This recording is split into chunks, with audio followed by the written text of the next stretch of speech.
Just a few minutes ago, we spoke to Eric LeGrand, who played football for Rutgers University before he was injured, and he spoke very highly of the athletic director who was recently resigned from Rutgers. Right, under pressure. And he thinks that he should be reinstated. Lots of talk about what's going on at Rutgers, including possibly extortion now. Right, it keeps evolving. This story gets uglier and uglier. We've got a sports panel here right now, including Wall Street Journal reporter Jonathan Clegg, Coach Randy Nathan, who is a sports bullying expert, and Mark Conrad, Fordham University's Director of Sports Business. Good morning. I don't know if you guys heard, did you hear the Eric LeGrand interview? Basically, he had an interesting point. He thought the coach should go. He spoke highly of the athletic director, though, and he made the point, which I hadn't really thought of, that a lot of the athletes, you know, you hear a lot of people saying, I would have punched my coach if he did that, but it's like, you can't do that because then you're going to lose your scholarship and you're going to be playing D3 ball. An interesting perspective to the whole thing. How pervasive is bullying at school? It's very pervasive. As a matter of fact, it's not an isolated incident. As a matter of fact, in Rutgers and what happened a couple of years ago with Tyler Clementi, there was a need in terms of sensitivity training that goes on throughout the situation. There's actually 4 different types of bully coaches in terms of the styles that they use, whether it's yelling and the screamer, it's the know-it-all, it's the drill sergeant. We keep hearing the words about being the old school coach. At this day and age, the old school is the wrong school. Just not acceptable. Do you think there's a lot of coaches right now who are really nervous that there's video like this of them and wondering what to do and how to contain it? I think so. I think at this point, you know, it's come on the open. I mean, people have seen it, and potentially millions of people have seen this video. And what has been maybe an unwritten code for decades, you know, a very tough coach and coaches that still have a lot of loyalty, you know, by the student athletes. So, you know, a number of former student athletes have come to defend coach or former coach Rice at this point. So that's something to keep in mind, that there is a very strong relationship between coach and young people, and they generally do have a very strong bond.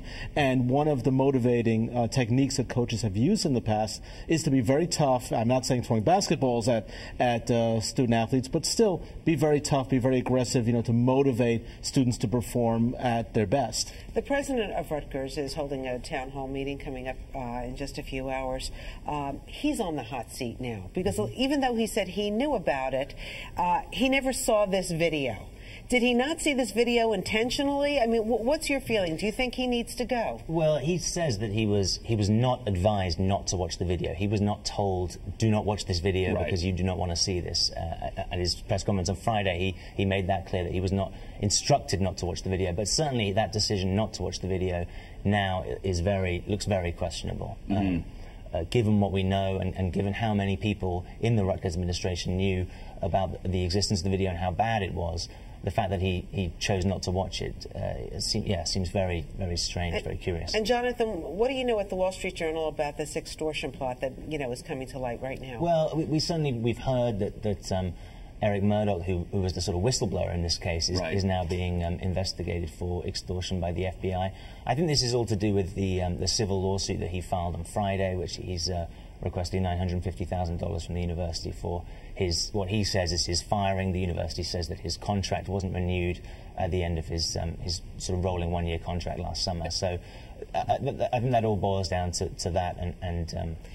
Well, everybody else walked away with $1 million in their pocket, didn't they? I mean, that's a good point because, I mean, how much of this was really an attempt to get a settlement in an employment lawsuit as opposed to saying, you better do this or I'm going to show this video worldwide. You know, there's a fine line between that and we're just getting allegations. It's an investigation. I mean, there's been no accusation, no charge. So I think we have to watch and see what's going to happen. And what does happen when they go to the Big Ten in 2014? Is that at all in jeopardy or no?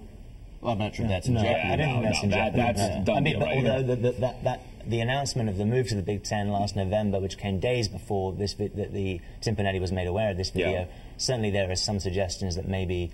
Do you think that could have blown up the whole thing if... Well, that could have, absolutely. Yes. It certainly would have been very embarrassing. I think, you know, these colleges are so didn't need that at that time. Well, you asked about other coaches in terms of should they be on notice? I mean, yes. I mean, coaches need to be on notice that this is something with social media out there.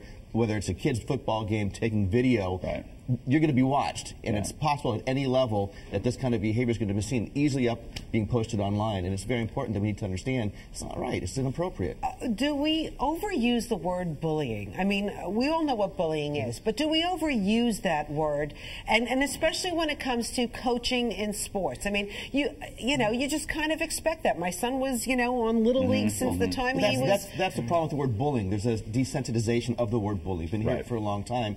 And frankly, until some smart person comes along and decides to call it some other politically correct acronym or whatever it might be, we're going to look at it and it gets downsized. If you watch the video, you see the players standing by and not doing anything. That is very typical bystander behavior. We all do it. It's all learned behavior. And in sports, you're told from the very beginning you don't confront your coach. Because if you do, you go in, you talk to the coach. The coach is going to tell you, if you don't like the way I coach, find some other place. And if you're on scholarship at a D1 school, you're going to sit back and you're going to take it. The coach has the power, not you. Of course. And that is exactly what bullying behavior is. It's an imbalance of power. It's aggressive and it's repetitive. And that's the sad part in terms of bullying, is we kind of downside, oh, it's really not so bullying, what's the big deal? But actually, it is hands down bullying behavior. And, you know, think about this. If this was an NBA coach to NBA players, there could have been a union grievance here, because the players in the NBA are unionized employees. And they have more leverage. If they're getting $20 million a year, like, I'll have you fired. You know? Players don't have that same kind of ability to stand up. They just don't have it's that power differential we're talking about. Now, what about lawsuits? You know, Rosanna mentioned that everybody on the way out the door got these massive payouts.